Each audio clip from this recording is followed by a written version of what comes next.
Healthcare is a business and makes up approximately one-fifth of the US economy. This is one of the biggest expenses families face, and that is a big reason as to why it is such a big business in America. In 2018, in the Fortune 500 top 10, there are three healthcare companies: United Healthcare Group, which is an insurer; McKesson, which makes the medications and is a distributor; CVS, which is a consumer-facing pharmacy. In 2017, these companies made $600 billion in revenue. Other companies are also trying to get into healthcare, such as Walmart. This plays such a big part in people's everyday lives and unfortunately is only becoming more expensive. Insurance companies are upping their prices, and due to the pandemic, many businesses have let go of thousands of employees who now, due to being let go, have no more access to the healthcare that they need, which is a big problem, especially in the current crisis of COVID-19. As we move closer to a more progressive state in terms of the healthcare industry, we have seen a slow progression to the industry allocating more accessibility to those in the LGBTQ+ community. For most of history, individuals have found themselves unable to find a proper healthcare provider that they can trust or come to with their needs, whether it be for a mental health therapist, OBGYN, a dentist, or a primary healthcare provider. Counteracting this, we have seen progressive laws that have been reverted to discriminate against LGBTQ+ patients as well as disabled patients.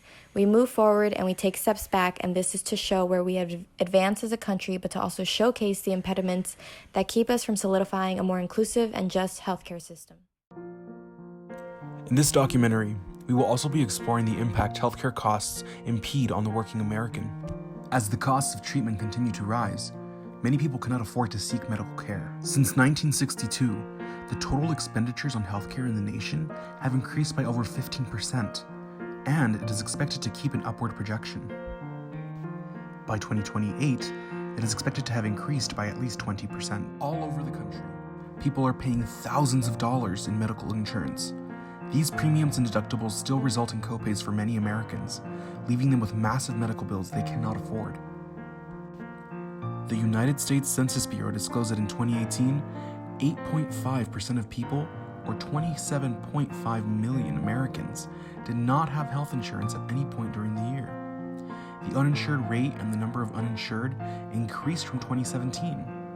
These numbers are also expected to keep an upward projection. This means that more and more people are going without a form of professional medical care. This includes children or minors under the age of 18. This is important for people to see. The struggle of affordable quality healthcare is snowballing into a behemoth problem. And while many Americans recognize this injustice, many don't realize how fast this problem is festering.